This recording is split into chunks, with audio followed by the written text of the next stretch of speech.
ಎಲ್ರಿಗೂ ನಮಸ್ಕಾರ. ನಾನು ನಿಮ್ಮ Suma Basavaraj. Welcome to my YouTube channel. ಎಲ್ಲರೂ ಹೇಗಿದ್ದೀರಾ? ಎಲ್ಲರೂ ಚೆನ್ನಾಗಿದ್ದೀರಾ ಅನ್ನೋದು ನನ್ನ ಭಾವನೆ.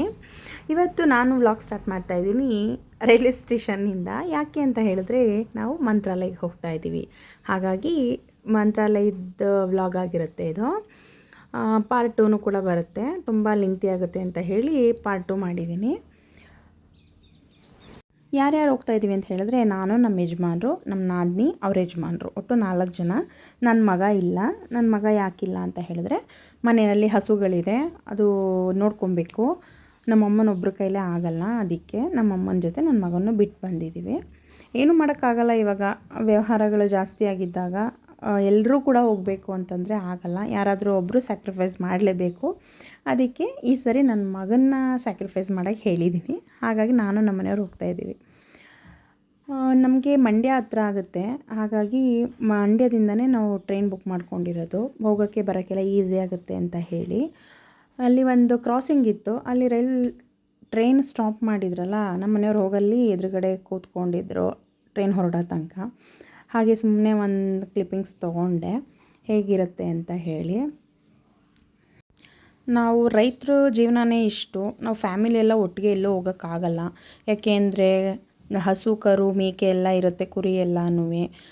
ಸಿಟಿಲಿರೋರಾದರೆ ಬರೀ ಕೆಲ್ಸಕ್ಕೆ ಹೋಗಿ ಬರ್ತಾರೆ, ಮನೇಲಿ ಏನೂ ಬೇರೆ ಪ್ರಾಬ್ಲಮ್ಸ್ ಇರೋಲ್ಲ, ಬೇಕು ಅಂದ ತಕ್ಷಣ ಹೊರಟ್ಬಿಡ್ತಾರೆ. ಆದರೆ ನಾವು ಹಾಗಲ್ಲ. ರೈತರು ನಾವು ಹೋಗ್ಬೇಕು ಅಂದರೆ ಎಷ್ಟೊಂದು ಪ್ಲ್ಯಾನ್ ಮಾಡಬೇಕು, ಎಲ್ಲದಕ್ಕೂ ವ್ಯವಸ್ಥೆ ಮಾಡಬೇಕು. ಹಸು ಕರು ನೋಡ್ಕೊಳ್ಳೋಕ್ಕೂ ವ್ಯವಸ್ಥೆ ಮಾಡಬೇಕು, ಹಾಲು ಕರಿಯೋಕ್ಕೆ, ಮೇವು ಕಟ್ ಮಾಡೋಕ್ಕೆ ಎಲ್ಲದಕ್ಕೂ.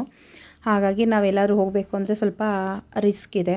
ಆಮೇಲೆ ಇನ್ನೊಂದೇನು ಅಂತ ಹೇಳಿದ್ರೆ, ನಾವು ಪ್ರೀ ಪ್ಲ್ಯಾನ್ ಮಾಡಿ ಹೊರಟೋಕ್ಕೆ ಆಗೋದಿಲ್ಲ. ಯಾಕೆ ಅಂದರೆ ನಾವು ಅಂದ್ಕೊಂಡಿದ್ದೇನೂ ನಡೆಯಲ್ಲ. ಸಡನ್ಲಿ ಹೊರಟ್ರೇ ನಾವು ಹೋಗಿ ಬರೋಕ್ಕಾಗೋದು. ಹಾಗಾಗಿ ಏನೋ ಒಂದು ಪ್ಲ್ಯಾನ್ ಮಾಡಿ ಹೊರಟ್ವಿ. ರಾತ್ರಿ ಊಟ ಮಾಡ್ತಾಯಿದ್ದೀವಿ. ಮಧ್ಯಾಹ್ನಕ್ಕೆ ನನ್ನ ನಾದಿನಿ ಅವರು ಬಾತ್ ಮಾಡ್ಕೊಂಡ್ಬಂದಿದ್ರು. ಮಧ್ಯಾಹ್ನನೇ ನಾವು ಊಟ ಮಾಡ್ಕೊಂಡ್ವಿ. ಅಂದರೆ 2 ಗಂಟೆ ಟ್ರೈನ್ ಇದ್ದಿದ್ದರಿಂದ ನಾವು ಊರನ್ನ 12 ಗಂಟೆಗೆ ಬಿಟ್ಟಿದ್ವಿ. ಮನೆಯಲ್ಲಿ ಊಟ ಮಾಡೋಕ್ಕಾಗಿರಲಿಲ್ಲ. ಹಾಗಾಗಿ ಅವಳು ಬಾತ್ ಮಾಡ್ಕೊಂಡ್ಬಂದಿದ್ಲು. ಅದನ್ನು ಮಧ್ಯಾಹ್ನ 2 ಗಂಟೇಲಿ ಟ್ರೈನ್ ಹತ್ತಿದ ಮೇಲೆ 2:30-3 ಗಂಟೇಲಿ ಊಟ ಮಾಡ್ಕೊಂಡ್ವಿ. ನಾನು ಚಪಾತಿ ಮತ್ತು ಟೊಮೆಟೊ ಗೊಜ್ಜು ಮಾಡ್ಕೊಂಡಿದ್ದೆ. ಅದನ್ನು ರಾತ್ರಿ ಊಟ ಮಾಡ್ತಾಯಿದ್ದೀವಿ. ಆಮೇಲೆ ಇಲ್ಲಿ ಒಂದು ಎದುರುಗಡೆ ಪಾಪು ಇದೆಯಲ್ಲ, ಅದು ಮುಸ್ಲಿಂ ಪಾಪು. ಅವರಮ್ಮ ಏನು ತಿಂಡಿ ಕೊಟ್ಟರು, ಊಟ ಕೊಟ್ಟರು ಅದಕ್ಕೆ ಬೇಡವಂತೆ. ನಾವೇನು ಊಟ ಮಾಡ್ತಾಯಿದ್ದೀವಿ ಅದೇ ಬೇಕಂತೆ, ಅದು ಚಪಾತಿ. ಅವರಮ್ಮನೂ ಚಪಾತಿ ಕೊಡ್ತಾಯಿದ್ದಾರೆ, ಅದು ಬೇಡ ಅಂತ ಹೇಳಿ, ನಮ್ಮದೇ ಬೇಕು ಅಂತ ಹೇಳಿ. ಹಾಗಾಗಿ ನಾನೇ ಒಂದು ಪ್ಲೇಟ್ಗೆ ನಮ್ಮನೆ ಚಪಾತಿನೇ ಎಲ್ಲನೂ ಚಿಕ್ಕ ಚಿಕ್ಕದಾಗಿ ಪೀಸ್ ಮಾಡಿ ಹಾಕ್ಕೊಟ್ಟಿದ್ದೆ ತಿನ್ನು ಅಂತ. ತುಂಬ ಖುಷಿಯಾಗಿ ತಿಂತಾಯಿತ್ತು. ನಾವು ಅದನ್ನು ಮಾತಾಡಿಸ್ಕೊಂಡು ಪಾಪುನ ನಾವು ಊಟ ಮಾಡ್ಕೊಂಡು ಮುಗಿಸ್ಕೊಂಡ್ವಿ. ನೋಡಿ ಇಲ್ಲಿ ಎಷ್ಟು ಚೆನ್ನಾಗಿ ಆಟ ಆಡಿಕೊಂಡು ನಮ್ಮ ಜೊತೆ ಮಾತಾಡೋದು, ಊಟ ಮಾಡೋದೆಲ್ಲ ಮಾಡ್ತಾಯಿತ್ತು. ಎಲ್ಲ ಮುಗಿಸ್ಕೊಂಡು ಆಯಿತು. ಇಷ್ಟು ಬೇಗ ಟೈಮ್ ಆಯಿತು ಅನ್ನೋದೇ ಗೊತ್ತಿಲ್ಲ. ಆಗಲೇ ನಾವು ಮಂತ್ರಾಲಯ ಸ್ಟೇಷನ್ನಿಗೆ ಬಂದು ಟ್ರೈನಿಂದ ಎಲ್ಲರೂ ಇಳಿದು ನಡ್ಕೊಂಡು ಹೋಗ್ತಾಯಿದ್ವಿ. ಏನು ತಣ್ಣಗೆ ಗಾಳಿ ಬೀಸ್ತಾಯಿದೆ, ತಣ್ಣಗಾಗ್ತಿತ್ತು. ಈ ಟೈಮ್ನಲ್ಲಿ ಎಷ್ಟು ಮಳೆ ಬರಬೇಕು, ಚಳಿ ಆಗಬೇಕು, ಆದರೆ ಸೆಕೆ ಆಗ್ತಾಯಿತ್ತು. ನಾವು ಟ್ರೈನಿಂದ ಇಳಿದ ತಕ್ಷಣ ಎಷ್ಟು ತಣ್ಣಗಾಗ್ತಾಯಿತ್ತು ಅಂದರೆ ತುಂಬ ಚೆನ್ನಾಗಿತ್ತು. 12:15, 12:20 ನಾವು ಮಂತ್ರಾಲಯ ಸ್ಟೇಷನ್ ರೀಚ್ ಆಗಿದ್ವಿ.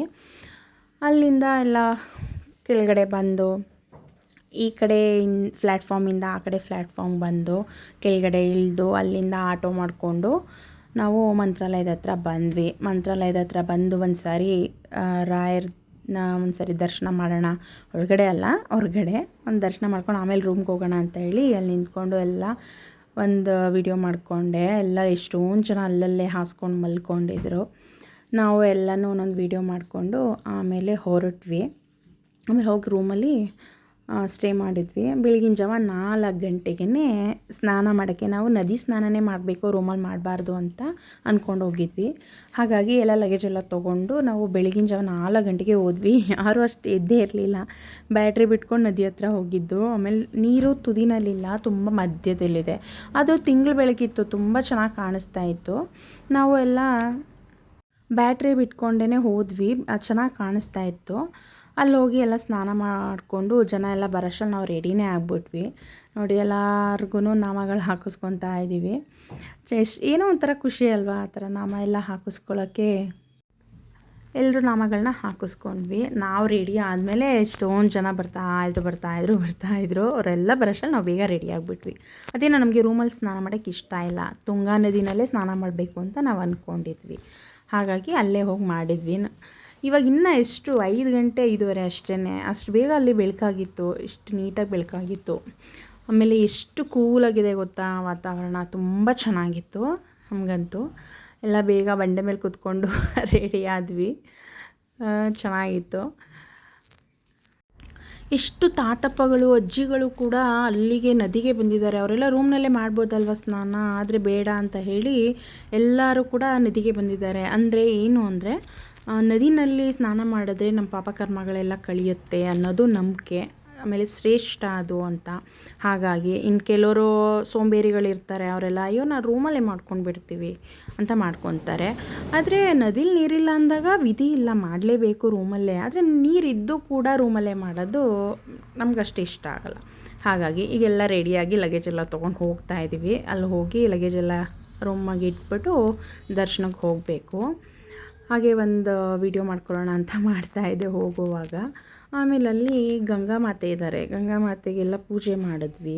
ಗಂಗೆ ಪೂಜೆನ ಎಲ್ಲ ಮಾಡಿ ಸುತ್ತ ಒಂದು ವಿಡಿಯೋ ಮಾಡಿಕೊಂಡು ಎಷ್ಟು ಚೆನ್ನಾಗಿತ್ತು.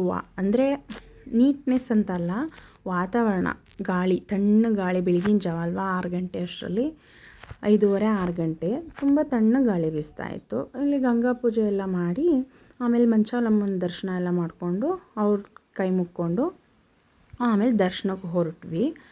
ಏನು ಅಂತ ಹೇಳಿದ್ರೆ ಒಬ್ಬರು ಪರಿಚಯದವರು ಕೂಡ ಸಿಕ್ಕಿದ್ರು. ಅವ್ರ ಜೊತೆನೂ ಎಲ್ಲ ಮಾತಾಡಿಕೊಂಡು ಫೋಟೋ ತೊಗೊಂಡು ಆಮೇಲೆ ದರ್ಶನಕ್ಕೆ ಹೊರಟ್ವಿ. ಅಂದರೆ ರಾಯರು ನೋಡಬೇಕು ಅಂದರೆ ಅಷ್ಟು ಸುಲಭ ಅಲ್ಲ. ಒಟ್ಟಿನಲ್ಲಿ ಎಲ್ಲರೂ ಹೇಳೋ ಹಾಗೆ ಅವರು ನಮ್ಮನ್ನು ನೋಡಬೇಕು ಅಂತ ಅವ್ರು ಕರೆಸ್ಕೊಂಡಾಗ್ಲೇ ನಾವು ಬರಬೇಕು, ಅದಂತೂ ಸತ್ಯ. ಲಾಸ್ಟ್ ಟೈಮು ಹೀಗೆ ಹೋಗಬೇಕು ಅಂತ ಹೇಳಿ ನಾವು ಪ್ಲ್ಯಾನ್ ಮಾಡಿಕೊಂಡು ಹೊರಟಿದ್ವಿ. ಆದರೆ ಆಗಲಿಲ್ಲ, ಲಾಸ್ಟ್ ಮೂಮೆಂಟಲ್ಲಿ ಕ್ಯಾನ್ಸಲ್ ಆಯಿತು. ಆಮೇಲೆ ಇನ್ನೊಂದು ಸಾರಿ ಟ್ರೈನ್ ಬುಕ್ಕಿಂಗ್ ಸಿಗಲಿಲ್ಲ. ಈ ಥರ 2 ಸಾರಿ ನಮಗೆ ಕ್ಯಾನ್ಸಲ್ ಆಗಿದೆ. ಈ ಸಾರಿ ಸಡನ್ಲಿ ಪ್ಲ್ಯಾನ್ ಆಗಿದ್ದು, ಇಲ್ಲ ಹೊರಡೋಣ, ಸುತ್ತೇನೆ ಆಗಿದೆ, ಅದು ಕರು ಹಾಕೋಷ್ಟರಲ್ಲಿ ನಾವು ಹೋಗಿ ಬರೋಣ, ನೋಡೋಣ, ಟ್ರೈ ಮಾಡೋಣ ಅಂದ್ಬಿಟ್ಟು ಟ್ರೈನ್ ಬುಕ್ಕಿಂಗ್ ಹುಡುಕಿದ್ವಿ. ಅದು ಚೆನ್ನಾಗಿ ಸಿಕ್ಬಿಡ್ತು. ಹಾಗಾಗಿ ಖುಷಿಯಾಗೋಯ್ತು ಹೋಗಿ ಬರೋಣ ಅಂತ ಹೇಳಿ. ಅದೇ ಹೇಳಿದ್ನಲ್ಲ, ರಾಯರು ಅವರೇ ಕರೆಸ್ಕೊಬೇಕು ನಮ್ಮನ್ನ, ನಾವು ಅವ್ರನ್ನ ನೋಡಬೇಕು ಅಲ್ಲ, ಅವರೇ ನಮ್ಮನ್ನು ನೋಡಬೇಕು. ಹಾಗಾಗಿ ಕರೆಸ್ಕೊಂಡಿದ್ದಾರೆ. ಫೈನಲಿ ಬಂದಿದ್ದೀವಿ. ಅವ್ರ ದರ್ಶನ ಎಲ್ಲ ಮುಗಿಸ್ಕೊಂಡು ಚೆನ್ನಾಗಿ ಹೋದ್ವಿ. ಹೊರಗಡೆಯಿಂದ ನೋಡಿದ್ರೆ ತುಂಬ ಜನ ಇದ್ದಾರೆ. ಅಯ್ಯೋ ಇಷ್ಟೊಂದು ಜನ ಇದ್ದಾರೆ, ರಶ್ ಇರುತ್ತೇನೋ ಅನಿಸುತ್ತೆ. ಆದರೆ ಒಳಗಡೆ ಬಂದರೆ ನೋಡಿ ಎಷ್ಟು ಖಾಲಿ ಇದೆ. ಆರಾಮಾಗಿ ದರ್ಶನ ಮಾಡಿದ್ವಿ. ಒಂದು 10-15 ಸೆಕೆಂಡ್ 20 ಸೆಕೆಂಡ್ ತನಕ ನಾವು ನಿಂತಿದ್ವಿ ದೇವ್ರ ಮುಂದೆ. ಅವ್ರೇನು ಇದು ಮಾಡಲಿಲ್ಲ, ಹೋಗಿ ಮುಂದೆ ಅಂತ ಹೇಳಲಿಲ್ಲ. ಆಮೇಲೆ ಕಳಿಸಿದ್ರು. ಎಷ್ಟು ಖಾಲಿ ಇದೆ ನೋಡಿ, ನನಗಂತೂ ಸಖತ್ ಖುಷಿ ಆಯಿತು. ಫಸ್ಟು ಈ ಕಡೆ ನಮ್ಮ ಬಜರಂಗಿ ಇದ್ದಾರಲ್ಲ, ಪಂಚಮುಖಿ ಆಂಜನೇಯ, ಅವ್ರನ್ನ ನೋಡ್ಕೊಂಡು ಅವ್ರ ದರ್ಶನ ಮಾಡ್ಕೊಂಡು ಆಮೇಲೆ ರಾಯರ ದರ್ಶನ ಮಾಡಿದ್ವಿ. ಕದ್ದು ಮುಚ್ಚಿ ವೀಡಿಯೋ ಮಾಡಿಕೊಂಡೆ, ಸುಮ್ಮನೆ ಹಾಗೆ ಕೈಯಲ್ಲಿ ಇಟ್ಕೊಂಡು. ನೋಡಲಿಲ್ಲ ಅವ್ರು ಯಾರೂ. ನೋಡಿದರೆ ಫೋನ್ ಕಿತ್ಕೊಂಡ್ಬಿಡ್ತಿದ್ರು ಅನಿಸುತ್ತೆ. ಆದರೂ ಮುಂದೆಗಡೆ ರಾಯರ ಬೃಂದಾವನ ಮಾಡೋಕ್ಕಾಗಲಿಲ್ಲ. ಯಾಕೆ ಅಂತ ಹೇಳಿದ್ರೆ ಅಲ್ಲಿ ಮುಂದೆಗಡೆನೇ ನಿಂತಿರ್ತಾರೆ ದ್ವಾರಪಾಲಕರು 4 ಜನ. ಹಾಗಾಗಿ ಅಲ್ಲಿ ನಾನು ವೀಡಿಯೋ ಮಾಡೋಕ್ಕಾಗಲಿಲ್ಲ. ನಾನೇ ಹೆದರ್ಕೊಂಡು ಫೋನ್ ಬಚ್ಚಿಟ್ಬಿಟ್ಟೆ. ಆಮೇಲೆ ಎಲ್ಲ ದರ್ಶನ ಮುಗಿಸ್ಕೊಂಡು ಬಂದ್ವಿ ಹೊರಗಡೆ. ತುಂಬ ಖುಷಿಯಾಯಿತು. ಎಷ್ಟು ಸಾರಿ ನಾನು ದರ್ಶನ ಮಾಡಿದ್ದೀನಿ ಅಂದರೆ ಲೆಕ್ಕನೇ ಇಲ್ಲ. ಒಂದು 6-7 ಸಾರಿ ದರ್ಶನ ಮಾಡಿದ್ದೀನಿ. ಆಮೇಲೆಲ್ಲ ಹೊರಗಡೆ ಬಂದಮೇಲೆ ಹೆಜ್ಜೆ ನಮಸ್ಕಾರ ಮಾಡಿದ್ದೆ ನಾನು ಮತ್ತು ನನ್ನ ಇಬ್ಬರೂ. ಅಂದರೆ ನಾವೇನು ಹರಕೆ ಮಾಡ್ಕೊಂಡಿರಲಿಲ್ಲ. ಲಾಸ್ಟ್ ಟೈಮ್ ಬಂದಿದ್ದಾಗ ಹೀಗೆ ಮಾಡ್ತಿದ್ರಲ್ವಾ, ಆವಾಗ ಅಯ್ಯೋ ನೆಕ್ಸ್ಟ್ ಸಾರಿ ಬಂದಾಗ ಮಾಡೋಣ, ಈಗ ಆಗಲ್ಲ ಅಂತ ಹೇಳಿದ್ದೆ. ಅದಕ್ಕೋಸ್ಕರ ಮಾಡಿದ್ವಿ ಅಷ್ಟೇ. ನನಗಂತೂ ಎಷ್ಟು ಖುಷಿ ಆಯಿತು ಅಂದರೆ ಯಪ್ಪ, ಎಲ್ಲ ಒಂಥರ ಮಿರಾಕಲ್ ಥರ. ನಾವು ಹೋಗಿತ್ತು, ಅಲ್ಲಿ ಎಲ್ಲ ಪೂಜೆ ಮುಗಿಸ್ಕೊಂಡು ಬಂದಿದ್ದ ಮೇಲೆ ಹೆವಿ ರಶ್ ಇಲ್ಲ. ಹಾಗಾಗಿ ತುಂಬ ಚೆನ್ನಾಗಿತ್ತು, ತುಂಬ ಖುಷಿ ಆಯಿತು. ಎಷ್ಟು ಅಜ್ಜಿದಿರು ಕೂಡ ಹೆಜ್ಜೆ ನಮಸ್ಕಾರ ಮಾಡ್ತಿದ್ರು. ಅದನ್ನ ನೋಡಿ ನಾವು ಅವ್ರ ಮುಂದೆ ನಾವೇನೂ ಇಲ್ಲ ಅನ್ನೋ ರೀತಿ ಆಗ್ಬಿಡ್ತು. ಅಷ್ಟು ದೇವ್ರ ಮೇಲೆ ಅವ್ರಿಗೆ ಭಕ್ತಿ, ಅಷ್ಟು ವಯಸ್ಸಾಗಿದ್ರೂ ಮಾಡ್ತಾಯಿದ್ರಲ್ವ. ರಾಯರಿದ್ದಾರೆ ಅನ್ನೋದು ಅಷ್ಟು ಸುಳ್ಳಿನ ಮಾತಲ್ಲ, ಸತ್ಯವಾದ ಮಾತು. ಅದು ನಮಗೂ ಕೂಡ ತಿಳುವಳಿಕೆ ಬಂದಿದೆ. ಹಾಗಾಗಿ ಇದಾಗಿತ್ತು ಮಂತ್ರಾಲಯದ ವ್ಲಾಗು. ಅಂದರೆ ಪಾರ್ಟ್ 2 ಕೂಡ ಬರುತ್ತೆ, ನೋಡಿ ಪ್ಲೀಸ್. ಇಷ್ಟ ಆದರೆ ಲೈಕ್ ಮಾಡಿ, ಶೇರ್ ಮಾಡಿ, ಸಬ್ಸ್ಕ್ರೈಬ್ ಮಾಡ್ಕೊಂಡು ವೀಡಿಯೋ ನೋಡಿ. ಹೋಗಿ ಬರಲಾ.